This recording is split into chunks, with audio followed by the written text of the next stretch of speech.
فقلت وعليك السلام يا أبا الحسن ويا أمير المؤمنين. فقال يا فاطمة إني أشم عندك رائحة طيبة كأنها رائحة أخي وابن عمي رسول الله.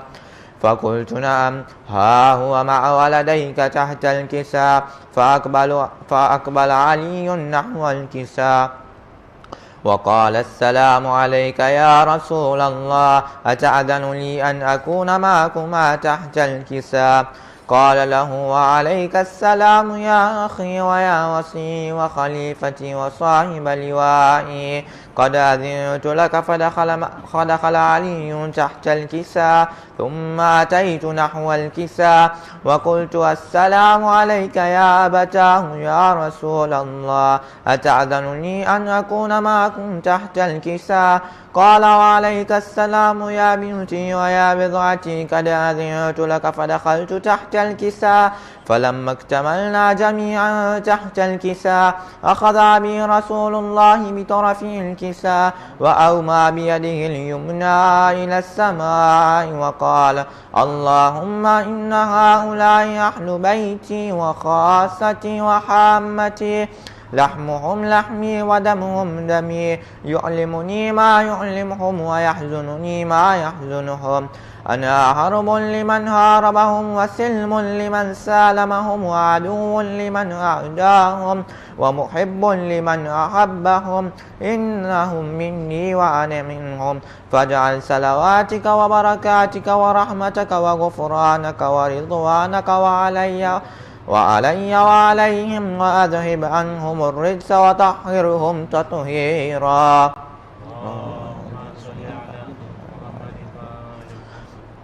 فقال الله عز وجل يا ملائكتي ويا سكان سماواتي، إني ما خلقت سماء مبنيا ولا أرضا مدهيا ولا قمرا منيرا ولا شمسا مضيعا ولا فلكا يدور ولا بحرا يجري ولا فلكا يسري إلا في محبة هؤلاء خمسة الذين هم تحت الكساء. فقال الأمين جبرائيل يا ربي ومن تحت الكساء؟ وقال عز وجل هم أهل بيت النبوة ومعدن الرسالة، هم فاطمة وأبوها وبعلها وبنوها.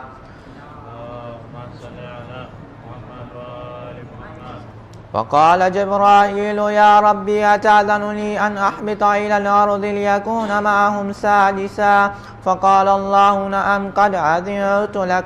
فهبط الأمين جبرائيل وقال السلام عليك يا رسول الله، العلي الأعلى يقرئك السلام ويخصك بالتحية والإكرام ويقول لك وعزتي وجلالي إني ما خلقت سماء مبنيا ولا أرضا مدحيا ولا قمرا منيرا ولا شمسا مضيعا ولا فلكا يدور ولا بحرا يجري ولا فلكا يسري إلا لأجلكم ومحبتكم، وقد أذن لي أدخل معكم، فهل تعلن لي يا رسول الله؟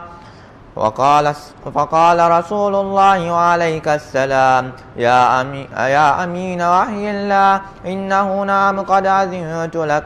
فدخل جبرائيل معنا تحت الكساء فقال لأبي إن الله قد أوحى إليكم يقول إنما يريد الله ليذهب عنكم الرجس أهل البيت ويطهركم تطهيرا.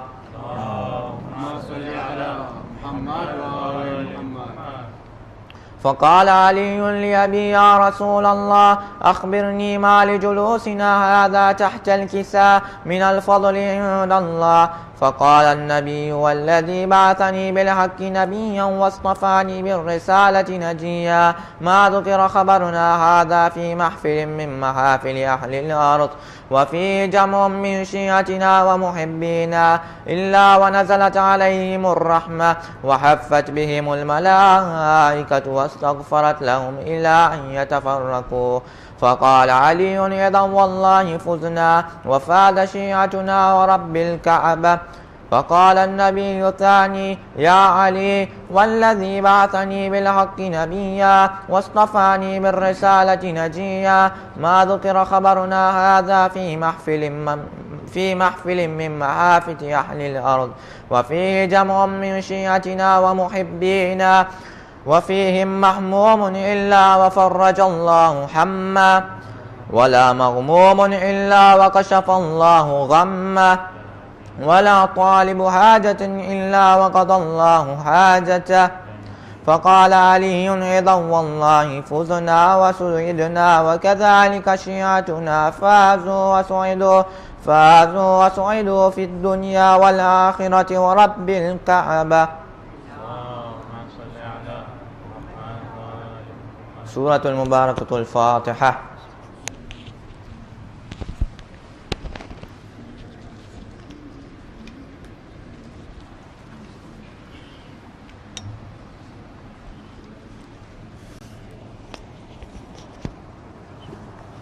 محمد وآل محمد صلوات.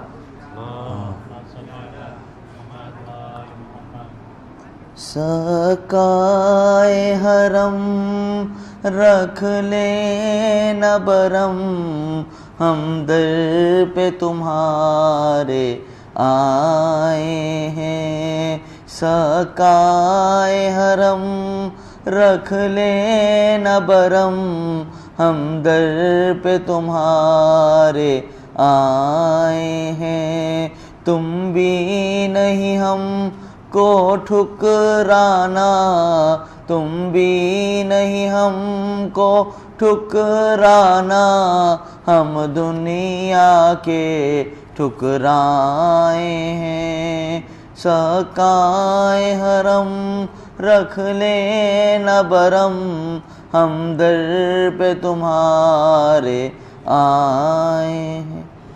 اب سارے سہارے ٹوٹ چکے، ہمیں اپنے پرائے لوٹ چکے.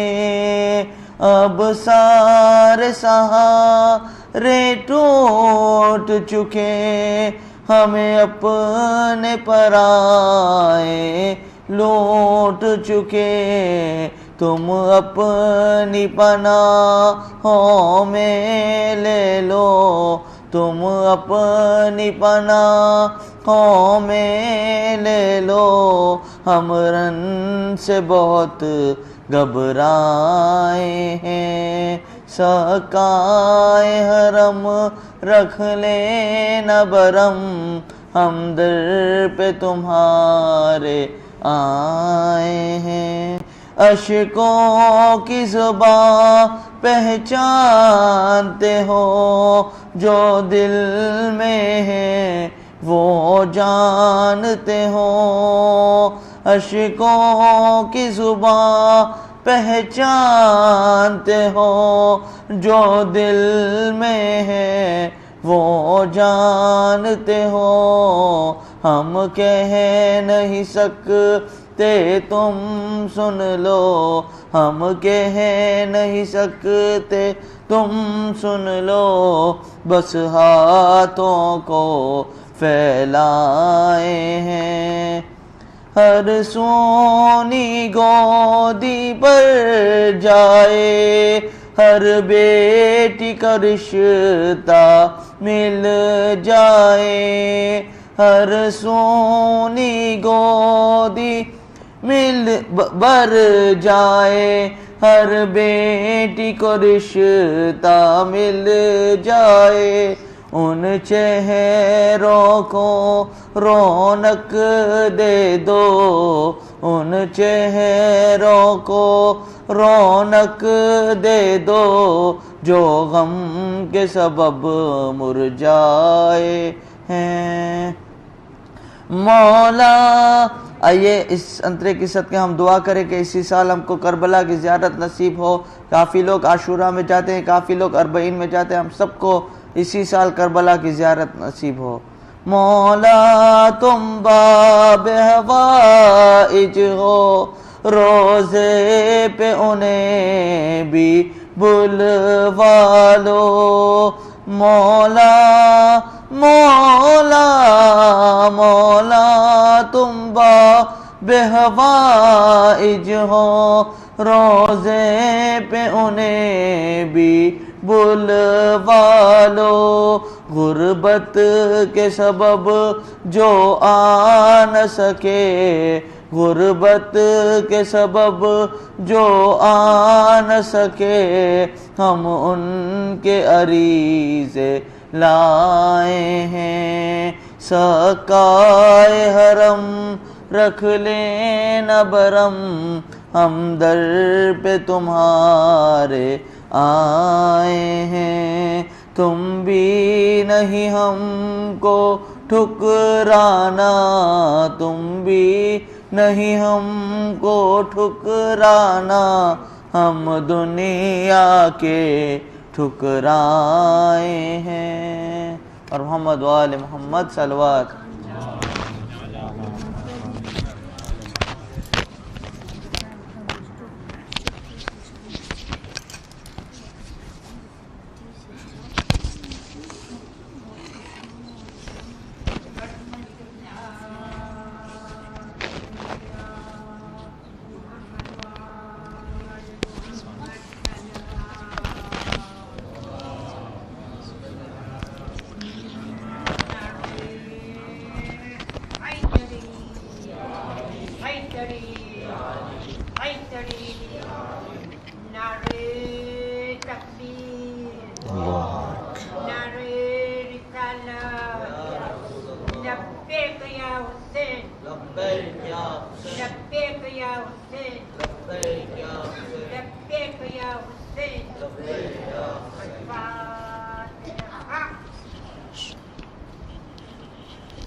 Before we begin, can I request the brothers to come as forward as possible, especially those in the middle. Jazakumullah khair with this recitation of salawat upon Muhammad wa ali Muhammad.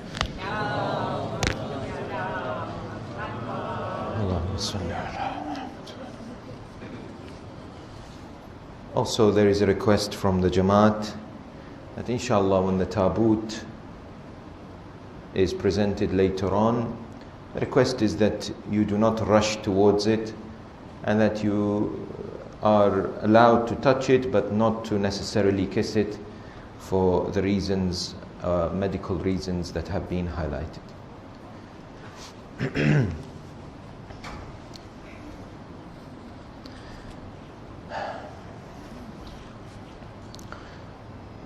أعوذ بالله السميع العليم من الشيطان اللعين الرجيم بسم الله الرحمن الرحيم الحمد لله رب العالمين الحمد لله والحمد حقه كما يستحقه حمدا كثيرا وأعوذ به من شر نفسي إن النفس لأمارة بالسوء إلا ما رحم ربي والصلاة والسلام على أشرف الخلق وخاتم الأنبياء وسيد المرسلين سيدنا وحبيب قلوبنا وشفيع ذنوبنا أبي القاسم محمد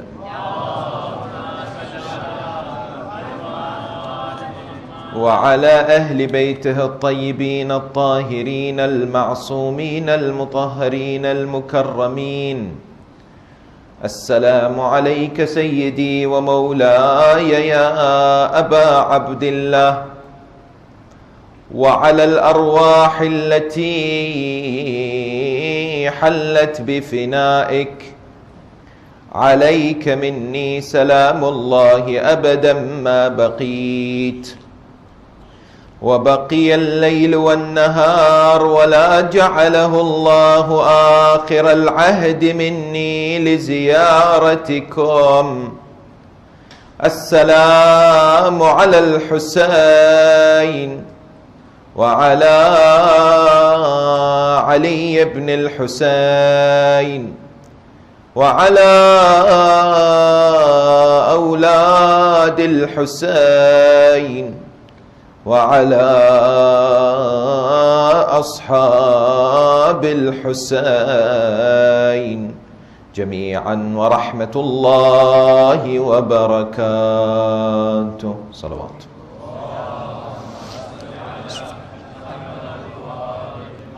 قال الله العظيم في كتابه الكريم وهو أحسن القائلين وأصدق الصادقين: بسم الله الرحمن الرحيم. والذين يقولون ربنا هب لنا من أزواجنا وذرياتنا قرة أعين واجعلنا للمتقين إماما. آمنا بالله صدق الله العلي العظيم. For the purification of the souls, the enlightenment of the hearts, for the acceptance of the deeds, and for the hastening of the reappearance of the awaited Saviour, Ajjalallahu Ta'ala Farajahu Sharif. Enlighten your souls, purify your hearts with the recitation of salawat upon Muhammad wa ali Muhammad.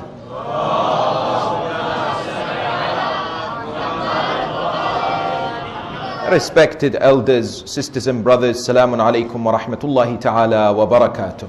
Brother, can we increase the volume, please? Volume increase. This is a phenomenon that occurs within marital relationships, and it is indeed quite common amongst human behavior. It may give rise to negative relationships and a breakdown in marriages, causing health problems and sometimes separation and divorce. The methods and the way it is managed are crucial for you and I to lead happy, sustainable and successful marriages. Conflicts in marriage are trends and behaviors exhibited by human beings that sometimes can result in people being upset, affecting their health through stress, worry, anxiety, and in some occasions, unfortunately, leads to verbal or physical abuse. It is without a shadow of a doubt an area that affects the life of each and every human being, because conflicts don't only occur in marriages. You and I know that in our day-to-day lives we interact with others, whether it's our family members, whether it's our colleagues or friends, whether it's the society in general. We cannot live in a conflict-free environment. In the idea that human beings generally may disagree with each other, and it's the way that they disagree with each other, unfortunately, sometimes dictates how they lead their lives and whether they can communicate effectively. Today, psychologists and experts have come forward to describe how human beings engage in different mechanisms, in different strategies and styles when it comes to conflict management. Because without a shadow of a doubt, you and I live in a world where there is much tension. Many a times there are differing opinions. There are conflicting ways that we look at certain things. Yet, psychologists have come forward and said, there are 4 awful truths about conflicts, whether they are in marriage or outside marriage. Number 1, conflicts are unavoidable, meaning that in some occasions we find couples coming forward, speaking to therapists, counselors, ulama, and expressing concern because they're having too many arguments. They say this is a sign that our marriage is breaking apart. Conflicts are indeed unavoidable, number 1. Number 2, they say, From studies, it shows that conflicts result in risks being taken and costs for the human being. But importantly, number 3, the damage caused by the lack of understanding conflicts and dealing with them is greater than the conflict itself. And sometimes, number 4, this damage is irreversible. Yes? That's why when we come to the world of marriage, you will recognize that some of our youth have seen their parents fight, have seen their parents argue, have seen their parents enter into different conflicts throughout their lives, and may have obtained an idea which is negative regarding marriage, or perhaps are afraid of marriage. There are others, for example, who cite incidents. They say when we hear stories about marriage, it is something which worries us. For example, it is said that once a couple were in a hotel. They were arguing with each other to the extent that the husband calls the hotel reception. He says, "Excuse me, I am arguing with my wife and she has threatened to throw herself from the window." The person at the reception says, "Excuse me, sir, this is a personal issue. Why are you getting us involved?" The person says, "You haven't understood. The window is not opening. It's a maintenance issue." There was once a couple who had arguments together in a holiday, in a vacation, until unfortunately the wife was caught stealing. She was elderly and he was also. When they were caught stealing, they were taken to the court. At court, the judge asked the wife, "What have you stolen?" She said, "A can of peaches from the supermarket." He says, "How many peaches did it have?" She says, 6. He said, "You are sentenced to 6 days in prison." At that moment, the husband stands up, says, "Your Honor, she also stole a can of peas as well." Yes? One of the people said, "You know, I was having too much conflict and arguments and fighting with my wife. Therefore, I decided to use my doctor." He has a friend who is a doctor, who happens to be the family general practitioner. He went to him and said, "I will send you my wife. You need to tell her to change and treat me well, otherwise I will die." So he convinced his wife to go and see his doctor, because he said, "The doctor wants to tell you something." She went to see the doctor. The doctor says to her, "Your husband has only 3 months to live. If you do not change the way you speak to him, if you do not respect him, if you do not stop fighting with him, he will die in 3 months." She came out of the room. He is happy. He says to her, "What did the doctor say? What is going to happen?" She smiled. She says, "You'll die in 3 months." Yes? In the idea that sometimes people, when it comes to conflicts, they have really misunderstood different strategies, different ways to deal with them, because sadly, it has resulted in much tension. When we look in society and in our communities, some people ask the question, "Why do I need to know about this subject? Why is it critical in my life?" No doubt you find it across different areas. If I can sort out conflict in my marital life, it will help me when I deal with many people. Because I tell you, in communities, we have people who are experts in causing conflict. They are always trying to create tension, disagreement or dissension between people. I remember an incident. Once there was a community that they were performing Salatul Jama'ah. And the Imam was leading the Salah. When he finished the Salah, there was a man who came to him and said to him, "Maulana Sahib, your Salah is batil." So the Sheikh said to him, "Why?" He says to him, "When you did sajda, your nose was not touching the ground." The Sheikh smiles and says, "Can I ask you a question?" He says, "Yes." He says, "During this process, where was your nose?" Meaning that if you were praying behind me, you will not notice. You are trying to find a problem, to create a conflict, to create division within the community. Yes? That is why when you and I speak about marriage and the institution that Allah subhanahu wa ta'ala has made sacred, it is of the utmost importance that we understand Just like how many other things that we learn and train, many people think that they enter a marital relationship, that they've got it all. Meaning what? Meaning that do we also not need to learn some important tools? Do we also not need to train our youngsters and ourselves? Because I tell you, if you think that you've been married 40 years and you know it all, this is one of the problems. Marriage is a lifelong journey where we continuously learn. Those who are married, those who are about to get married, those who have sons or daughters whom they wish to get married, continuous understanding of effective methodologies to strengthen marital relationship is key. Indeed, to learn strategies, to understand how to maneuver in life difficult circumstances is very, very important. And that's why I would like to discuss the subject of conflicts in marriage and answer the following questions. Number one, which dua in the Quran was amongst the most favorite of Amir al-Mu'mineen, and it's related to marriage and conflicts? Number two, what are the main causes of conflicts in marriage? Why do they happen in the first place? Number three, what are the strategies that you and I can learn practically in order to enhance our understanding of dealing with marriages, which essentially means that we can fight right in a marital relationship?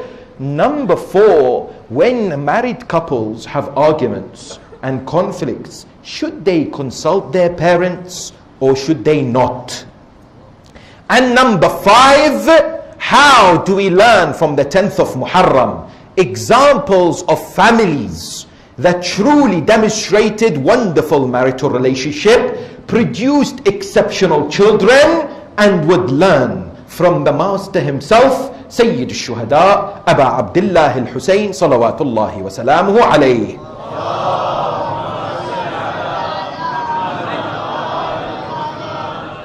The Holy Quran in chapter 25, Surah Al-Furqan, highlights characteristics of Ibadur Rahman.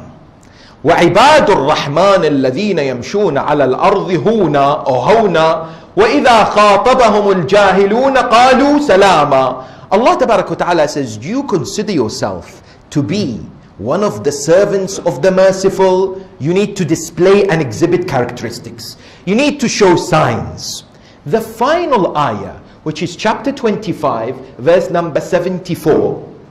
This ayah highlights the relationship the human being should have when it comes to marriage. And it's an ayah of great importance because we have been recommended by our ulama to recite this ayah if we are looking to get married, to recite this ayah if we are already married for a happy marriage, and to recite this ayah if we have children or we want children. What is this ayah in the Holy Quran? Bismillah ar-Rahman ar-Rahim. وَالَّذِينَ يَقُولُونَ رَبَّنَا هَبْ لَنَا مِنْ أَزْوَاجِنَا وَذُرِّيَّاتِنَا قُرَّةَ أَعْيُنٍ وَاجْعَلْنَا لِلْمُتَّقِينَ إِمَامًا. The Ibadur Rahman, the servants of the All-Merciful, are the ones who recite the following. They say, O our Lord, grant us from our spouses and our children and descendants those that bring us coolness of the eyes, apple of the eyes, and make us the leaders of the God-wary. Amir al-Mu'mineen wa Imam al-Muttaqeen, Ali ibn Abi Talib, salawatullahi wa salamu alayhi,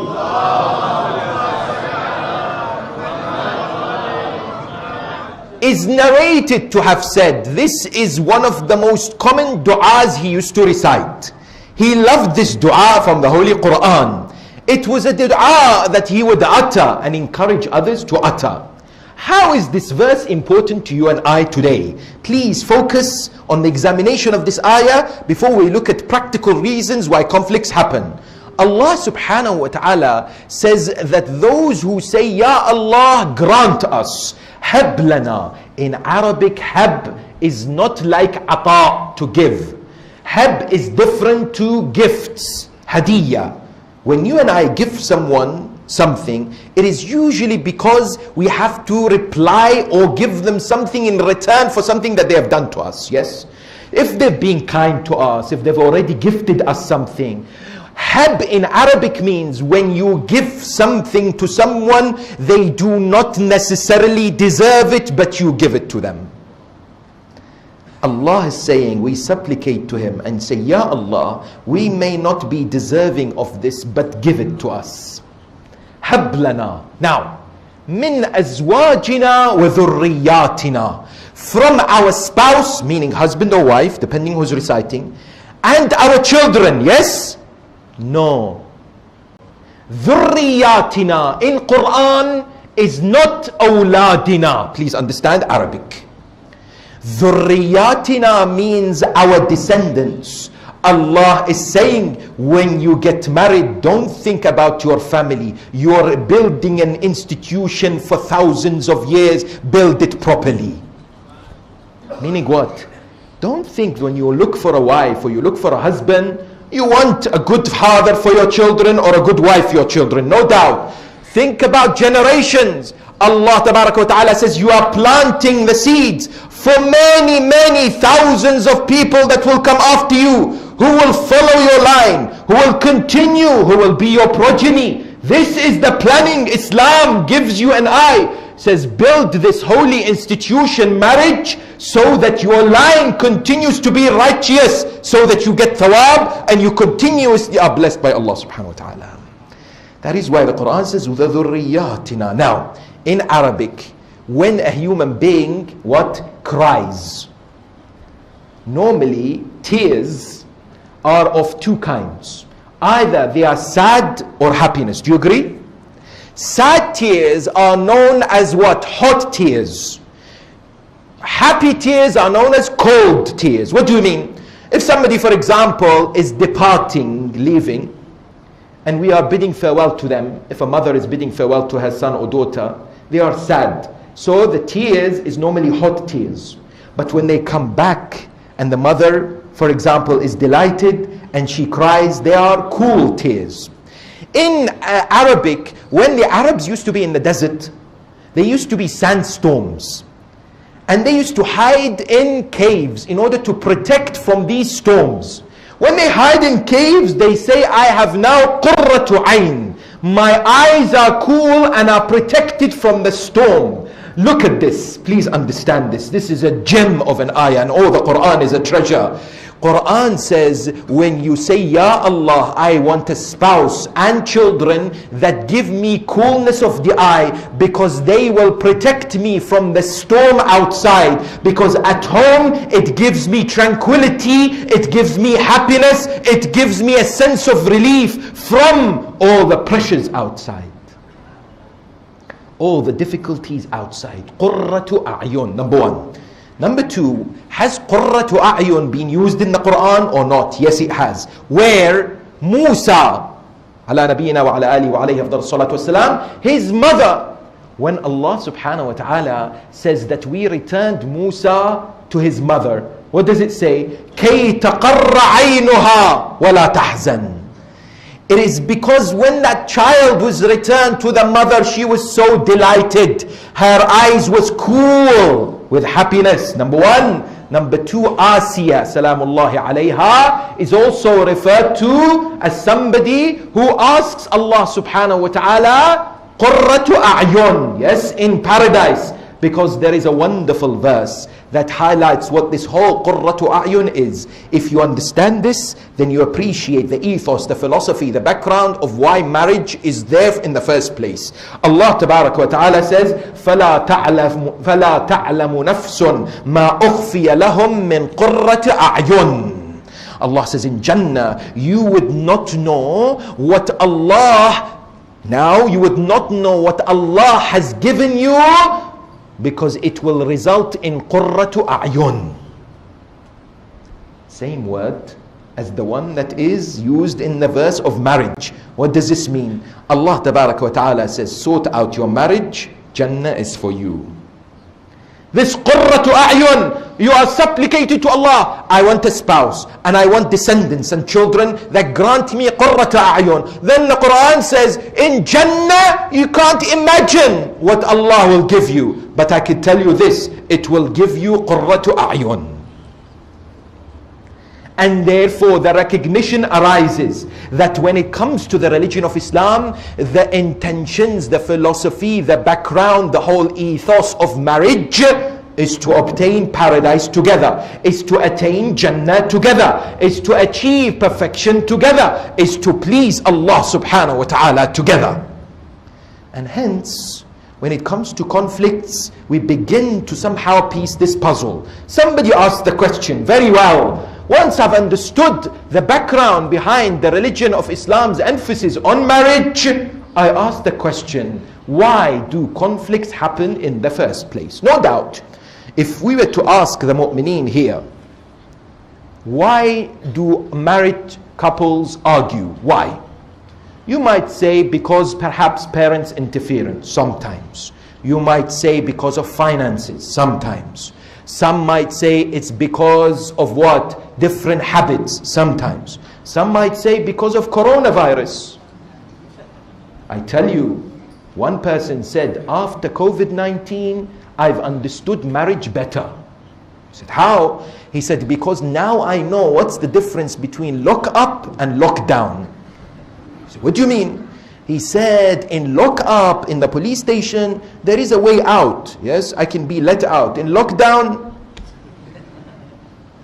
I am stuck. Yes?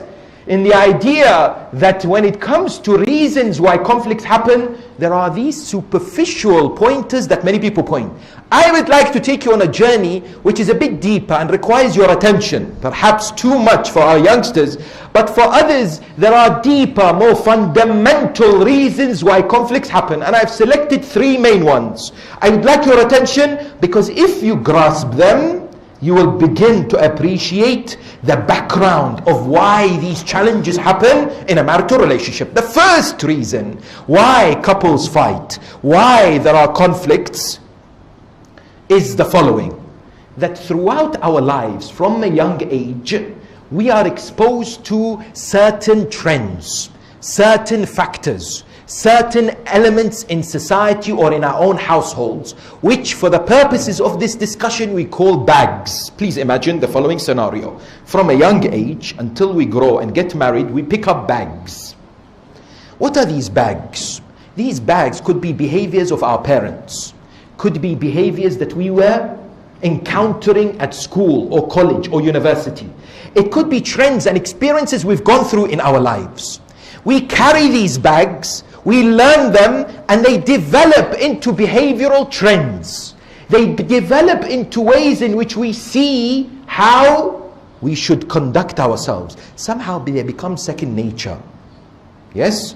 Let me give you some examples. There was a married couple who came and said, we have a problem. What was the problem? The wife is very organized. She's very structured. When they go on holiday, the wife wants to go to the airport in advance because she wants to make sure everything is ready. So she packs early, she wants to leave early in case there is traffic, and mashallah, in Dar es Salaam, you have plenty of that. Yes? She wants to ensure that she arrives in the airport and everything is fine. The husband is those who says, what's the point?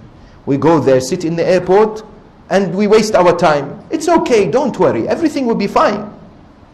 The wife stresses, she becomes anxious, she becomes angry. The husband is agitated because of his wife. What is the bag that the wife is carrying? Previously in her life, she may have missed a flight. Previously in her life, she may have had an experience that has driven her to understand or to come to conclusion that she behaves in such a way. Yes? When these bags in marriage are not discussed and communicated properly, imagine there's a door and the couple walk in together with these bags, the bags collide. When the bags collide, there is conflict. Another example. One brother said that when I was young, whenever somebody made a mistake, my father would come and humiliate him in front of our family members and say, it is all your fault. Admit it in front of everyone. He says, I learned that that is the way if somebody makes a mistake. When I got married, when there was a mistake that I made, yes, my wife would say, don't worry, it's fine. But when it's a mistake that she made, I made a big issue of it.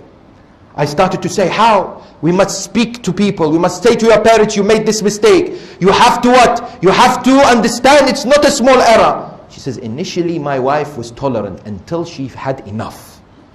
She said, you keep having a go at me. You keep telling me off.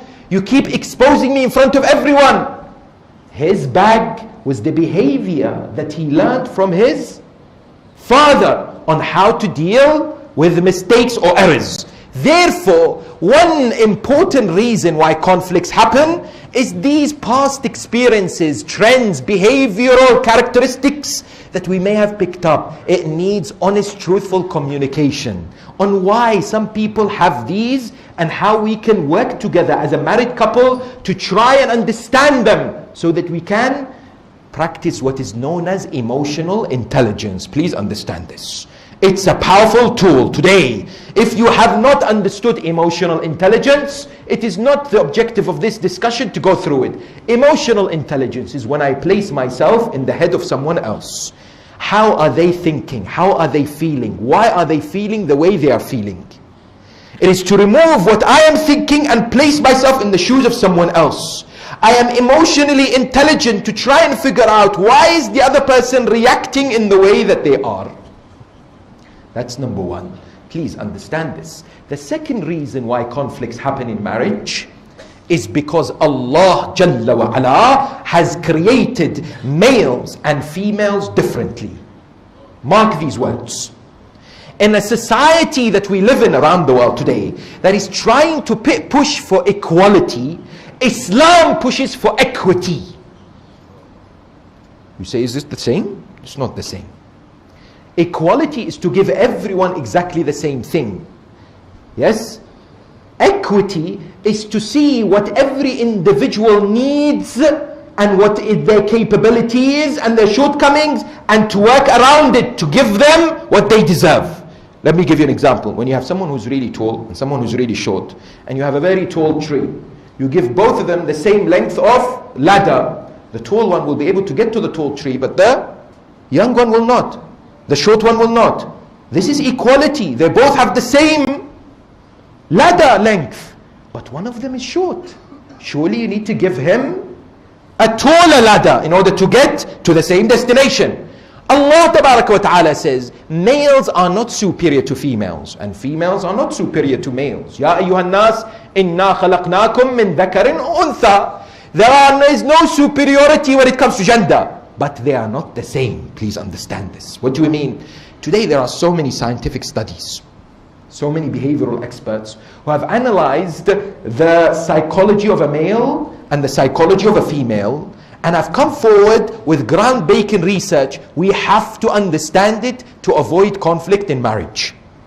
Somebody asked a question. You tell me I have to understand this. Is conflict in itself a bad thing? Some scientists today have said, no, it is not necessarily that when we have conflicts in marriage, we understand and are worried. Conflicts are what? Are symptoms of maybe a bigger problem. They may identify a bigger issue that needs solutions.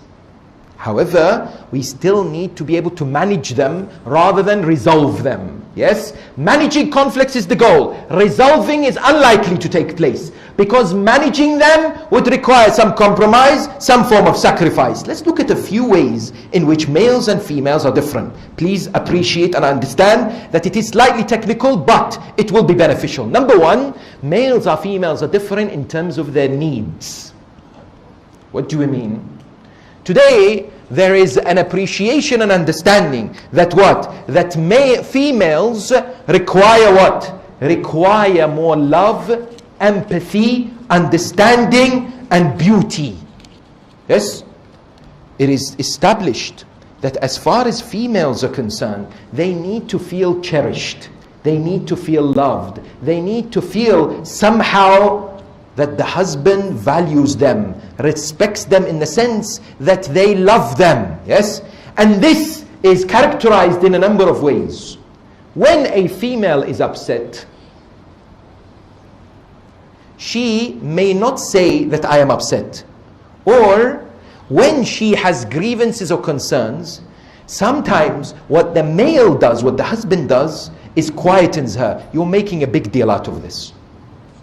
Have you been in similar situations? Where, for example, the wife is saying, I am really unhappy about this situation. The husband, instead of listening and being understanding and empathetic, says, why are you making a big deal? This is not a big matter. Move on. Because a male thinks differently to a female. The female needs to feel that the husband is empathetic of her worries, her concerns, her issue that she is going through. Her needs are different to the needs of the male. And unfortunately, sometimes this is completely dismissed. Why? Because males are solution orientated. Females are process orientated. I know these are technical, but understand this.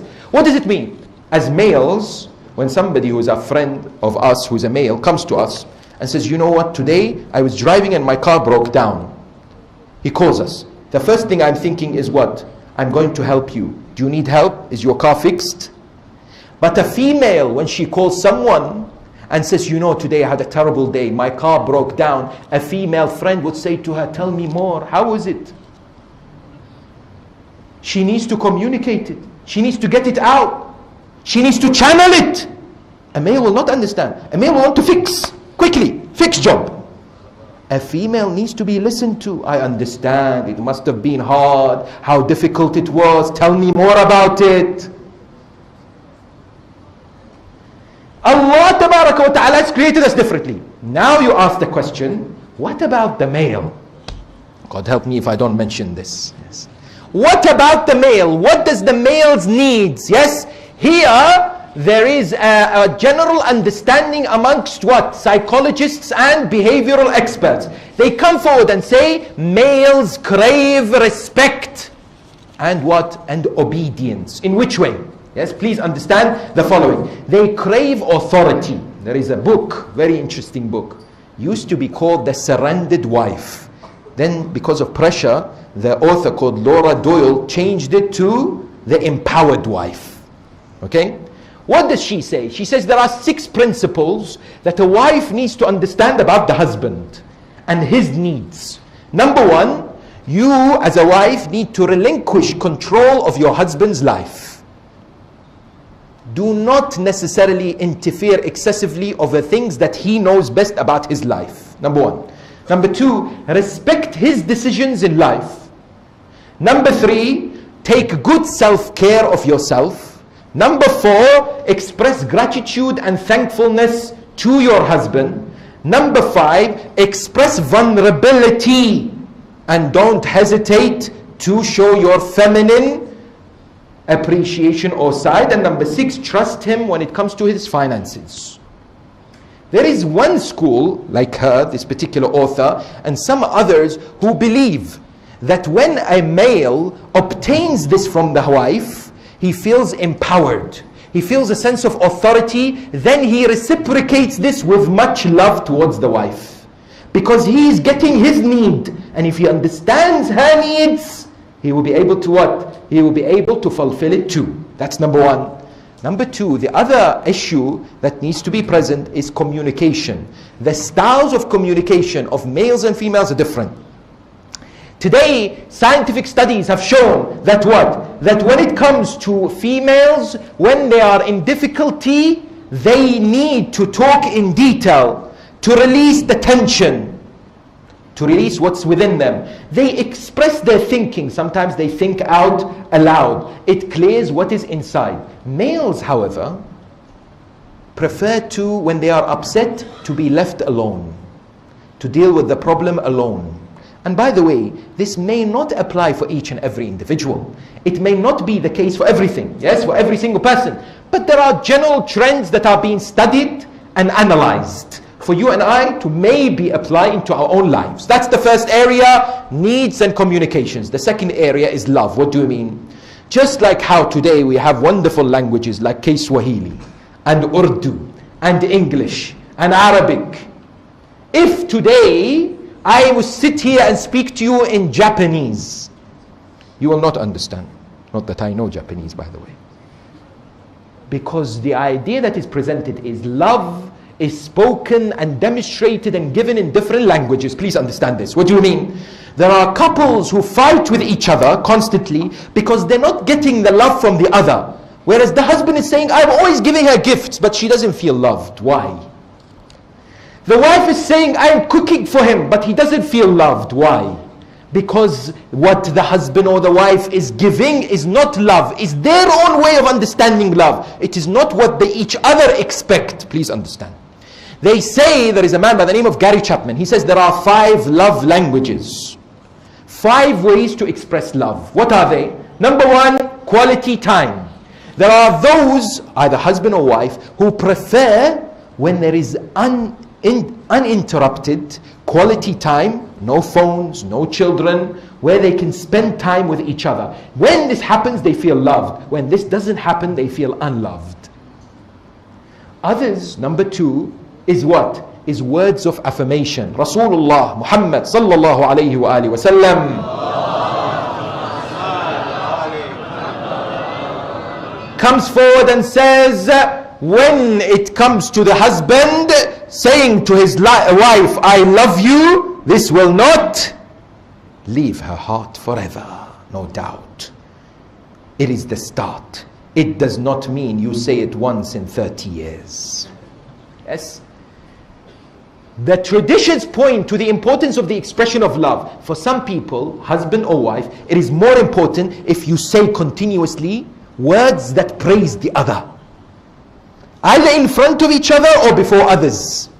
This is valuable for them. If this doesn't happen, they feel unloved. Number 3, physical touch. Sometimes the husband or the wife considers this to be the most important way love is presented. Number 4, it could be gifts. By the way, it is common for marital couples to have one of these actually more than the other.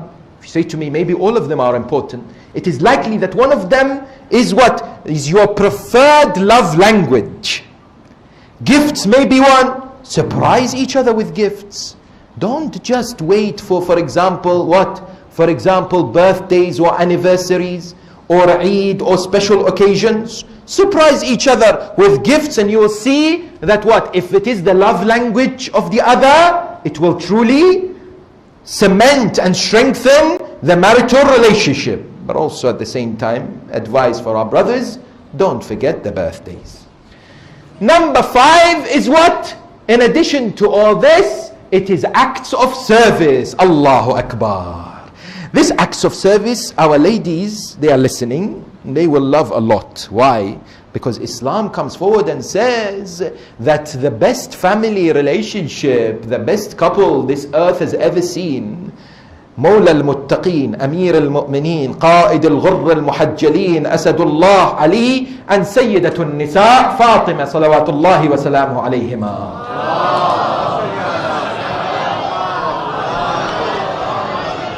If you look at these 5 love languages, they were all demonstrated brilliantly into this household of marital success and prosperity. Wasn't Amir al-Mu'mineen sweeping the floor and sieving the pulses at home? When the Prophet of God saw him and praised him for doing household chores. Sometimes when the husband does these acts of service at home, it's an expression of what? It's an expression of love. That's why it's of the utmost importance that we look at the background of why these conflicts occur. Question arises, how do we solve these conflicts then? Let's say there is a marital fight or there is a disagreement. What are the tips that today we can learn, take home in order to somehow bring the marital couple together and resolve or bring management of these particular challenges? I have brought 10 and I will mention 10 quickly for you and I in order to benefit. Some will work for some people whilst others will be beneficial for others. Number 1, we have to understand the roots and the pattern of why certain conflicts and disagreements happen. Why? For example, if there is a fight always because, for example, the children are being taken late to school, or a certain act that one of them is expecting from the other is not happening, and it's continuously reoccurring, we have to identify the trigger factor for the fight. Why is this happening? Yes, this is of the utmost importance. Number two, please understand this point, very critical. Number two, you have to say what you mean, but don't say it mean. The way we communicate when there is a conflict is key. There is what is known as the I and the you methodology. What does this mean? Sometimes when there is a disagreement, we look at the other and say, you have never bought me anything. You disappoint me. You anger me. Yes? Usually in conflict management, these are recipes for disaster. Because what the other person then does becomes defensive. Responds in a way to try and protect themselves. We are encouraged to use the I, but in a respectful manner. I am disappointed. I would like to understand you better, for example. So, instead of you saying, you don't love me, in an argument, you could say, I don't feel loved. Look at the difference. Instead of saying, you're not listening to me, you could say, I don't feel listened to. Look at the difference. Because when it comes to these conflicts, we are told shaitan is the third waiting, is smiling. There is a narration that says shaitan celebrates and is joyful when a couple fight. Because shaitan doesn't want happy, successful marital relationships. Wants them fully, what? In fire, raging, breaking down. God forbid, resulting in divorces. And sadly we see rising cases sometimes in certain communities. Yes? If we learn to express through the I in a respectful manner, this may be also helpful. Number three, the tip, the third, when it comes to dealing with conflicts, and it's something perhaps we don't do enough, and that is to listen and listen and listen. What do we mean? Sometimes when there are some fights going on or disagreements, we don't listen to understand. We listen to reply.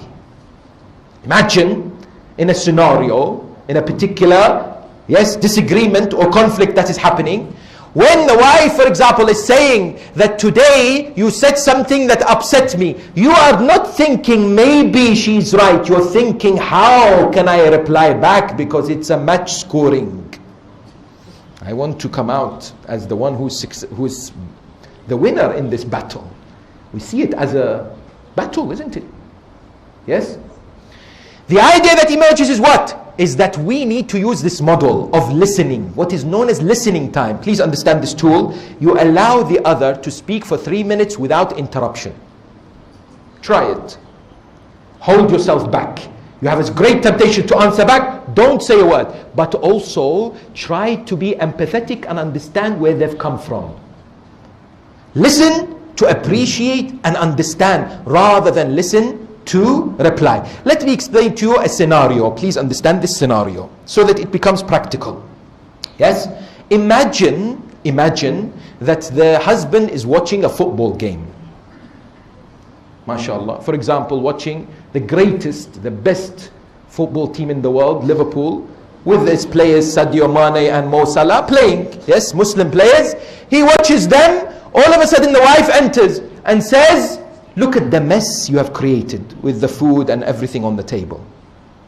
Yes? Here there are 3 ways to deal with this. 2 are wrong, 1 is right. One way is called turning against. Turning against means the husband looks at the wife and says, why do you always pick at me when I'm watching football? You should not disturb me. This is turning against, meaning taking this conflict and returning it back against the person. Then there is one that is called turning away. I will do it later, don't worry. That's turning away from the problem. Then there is the third one, which in marriage is called collaboration, win-win. It is turning towards. When you appreciate that the wife is what? Is concerned. You say, I am sorry, or I understand. I will make sure that it is done at the earliest opportunity, for example, half time. Yes? This is turning towards. It is one way of practicing listening to understand, no doubt. Yes? Number 4, when we are in a conflict, let's not forget, we are mu'mineen mu'minat. We believe in Allah. Allah is watching us. Let's do what is necessary to please Allah subhanahu wa ta'ala, and let's speak to Him also. Meaning what? Meaning crush the ego.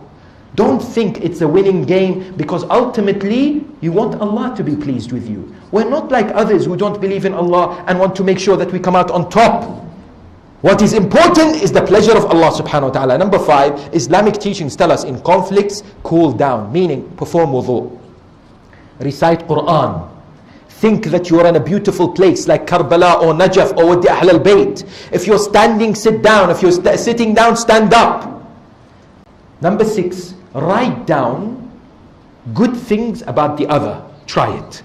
It's very hard when you're angry with each other. Just step aside and have some protocols, by the way, that you will not name call each other, you will not step outside the boundaries, you will not interrupt each other. One exercise is to move away and start to think of good things the other person has. You will find, no doubt.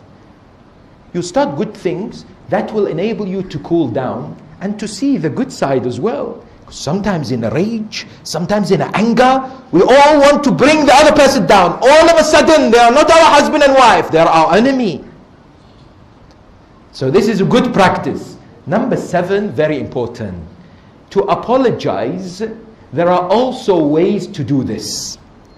Because in traditions, Islamic teachings, we are told that apology is empowerment. Apology is not weakness. Apology is when you recognize your own shortcomings. When you do it for the sake of Allah, trust that this will make you a better human being. But there are different ways to apologize. Please understand. There are 5 ways to apologize. I understand maybe this is a lot of information, but hopefully you can take from it that which is beneficial for you. How do we apologize to each other in a marital relationship, and can be used outside marriage as well? Number 1 is to express regret. I am sorry. Clearly. Sometimes this I am sorry is very hard, especially for some of our brothers. Yes? They don't want to say I am sorry. I don't know why. They feel it's above them to express regret for what has happened. Incidentally, what we described earlier about communication and what this book entails is not in any shape or form condoning behavior such as what violence or abuse, or when people are drunkard, God forbid, or anything like that. Yes, when it came to mail and communication. The first way is to express regret. Number 1. Number 2 is to take responsibility. Imam Ja'far ibn Muhammad al-Sadiq salawatullahi wa salamu alayhi says in a narration, take responsibility, because if you don't, no one will. Take responsibility for your actions. By taking responsibility, what do you say? You say, I am wrong. Number 3 is to promise to make amends. How can I make this up for you? Number 4 is to ask for forgiveness. Will you forgive me? And number 5 is to assure that this will not happen again, that this will not be repeated. Can you see there are 5 different ways to express? Sometimes you need a mixture of them. Sometimes it's a combination of them, yes? But it is of the utmost importance that this actually what takes place. When we come to other ways to deal with this, we have to have husnul dhann. We have to think good of the other, not to think bad of the other. Why? Because many a times we don't give each other an opportunity. We don't give each other a chance to what? To explain themselves. And all of a sudden we've become judgmental in the way that people deal with each other. That is why a key prerequisite for a successful dealing with conflict management is what? Is for the husband and wife to be looking at great examples, to be understanding that it is a norm in marital relationship. But when we look at individuals in history who were successful in dealing with hardship and challenges, and to believe and to be positive and not to walk away at the first instance where there are what? Where there are challenges, where there are unfortunately breakdowns in communication. But when this happens, question that some people have is, shall we go to our parents And should our parents intervene? Why? Because I've dealt with a number of cases where before they come to the alim, or for example the jama'at level, where like this blessed jama'at has a group of mu'mineen, mu'minat who are mediators, usually the parents are involved. Is it recommended where the parents are involved? Most definitely no. Why, you might say? Why not? Should not the parents advise? It is unlikely that the parents would give impartial advice. It is unlikely that they would remain unbiased. It is unlikely where they would be able to solve the problem for both. Why? Because sometimes it could make the situation worse. It could add fuel to fire. And that is why it is best to go to impartial individuals if the conflict cannot be resolved between the two. If this disagreements cannot be somehow sorted out, it is best to go to individuals like alims, like committees, whereby they are able to listen to both sides and present and offer solutions. When you look at the 10th of Muharram, no doubt there are so many aspects that you and I can benefit from, can learn from, can speak to our non-Muslims about. And one of them is family values. Because I tell you, my dear sisters and brothers, today's world is filled with challenges regarding families. Today, the definition of a family is even being changed. It always used to be a male and a female under the institution of marriage. That today some of our youth have many grievances or challenges when it comes to marital setups. We need to look at these wonderful examples that have been presented to us, these universal values and principles from the 10th of Muharram that are truly monumental and can act as inspiration for our own lives, for our own marriages. You look at what? You look at, for example, Zuhair ibn al-Qayn and his wife. There are narrations that point to Zuhair being hesitant to join the army of Abu Abdullah. This narration is weak. Zuhair ibn al-Qayn was not a Uthmani. Zuhair ibn al-Qayn was a Muwali from day one. Yes, and I have an entire lecture that I show evidence that this narration that he didn't want to join and his wife says to him, go and join, is not really acceptable. However, his wife still played an important role in ensuring that what? In ensuring that he stands firm. Because the narrations tell us that she was there with Ali Muhammad. She was there supporting the families. She was there as a great backbone for other women, no doubt. Yes. You have, for example, this man by the name of Wahab al-Kalbi, Ridwanullahi ta'ala alayhi. Some narrations point to him being a Christian, then becoming a Muslim.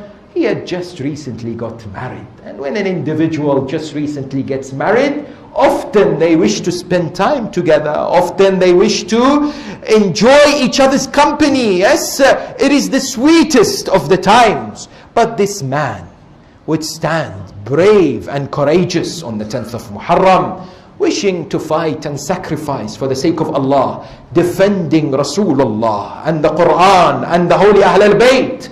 Yet his wife was hesitant at the beginning. She would say to him, don't leave me. But his mother would say, go, make me proud before Fatima.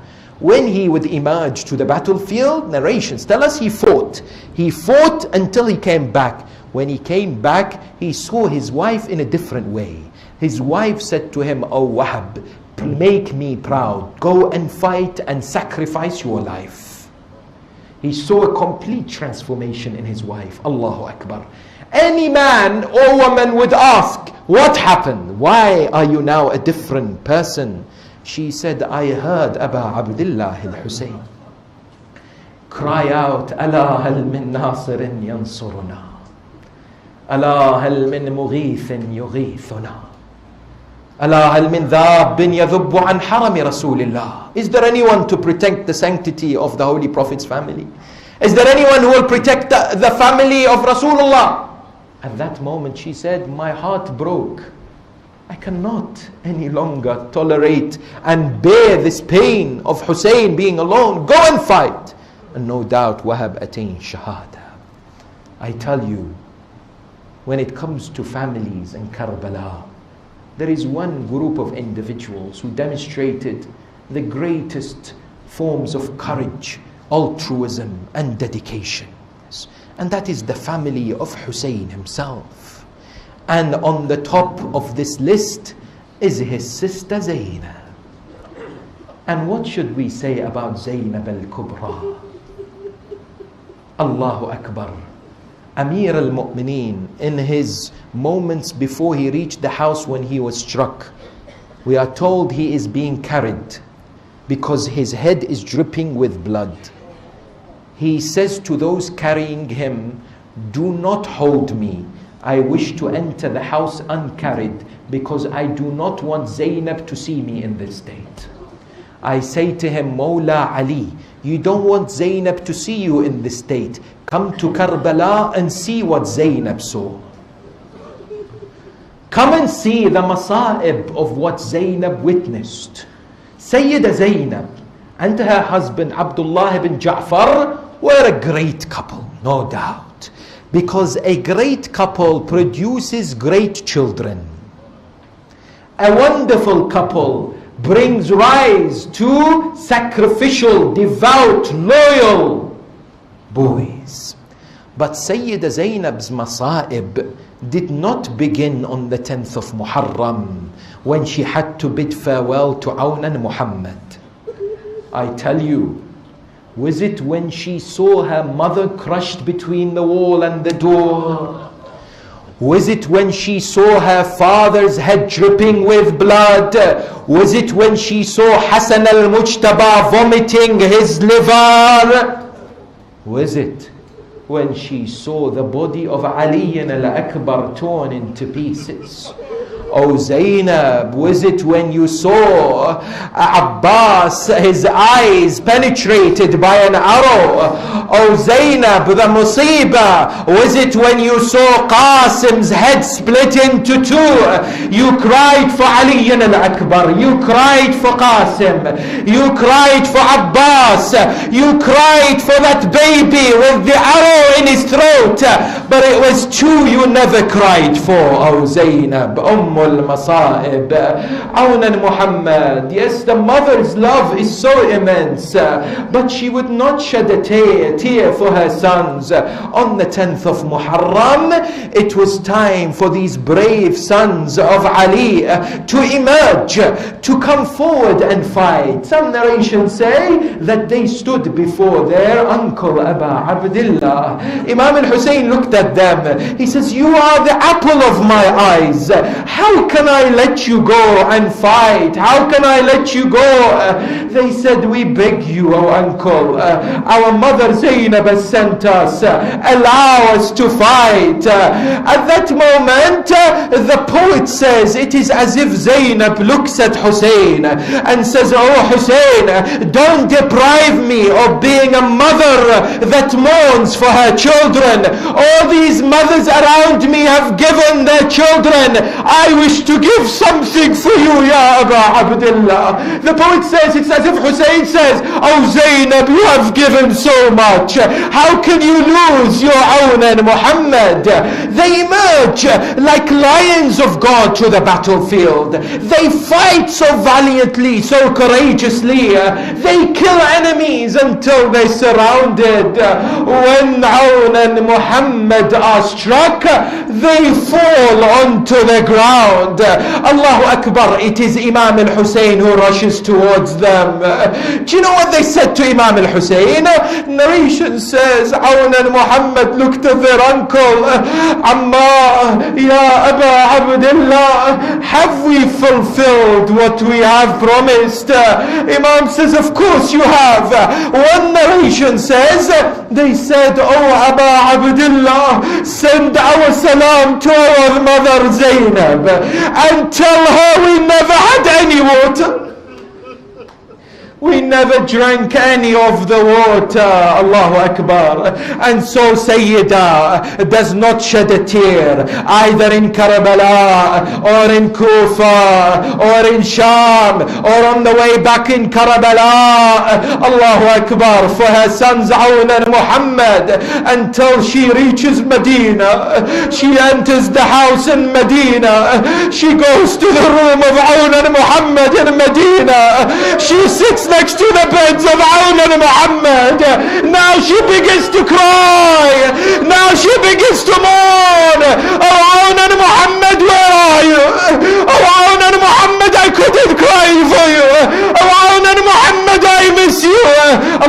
Akbar. But there is a daughter of Imam al-Hussein who was not with Zainab in Karbala. She was there in Medina. She was ill. Her name is Fatima. It's as if she came to her Auntie Zainab. She says, Auntie Zainab, where is Ali al-Akbar? Where is Qasim? Where are Awan and Muhammad? But what would Zainab say? Yes, they are martyred in Karbala. The poet says, but this young daughter of Hussein stands up and says, I beg you, Auntie Zainab, if all these are shuhada, they're shuhada, I mourn for them. But tell me, why can I not see my sister? Why cannot see my Sakina? Oh, daughter of Hussein, your sister, I left her in Sham. Sakina is all alone in Sham.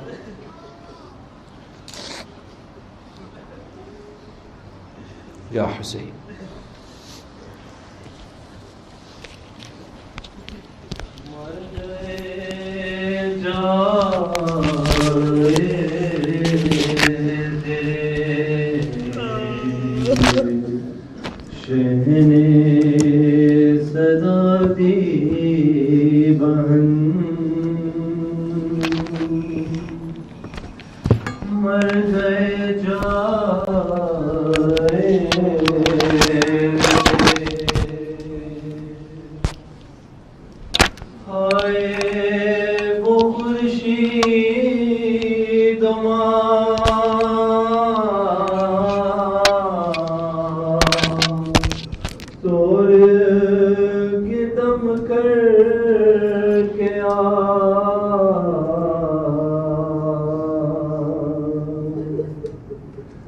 दे गए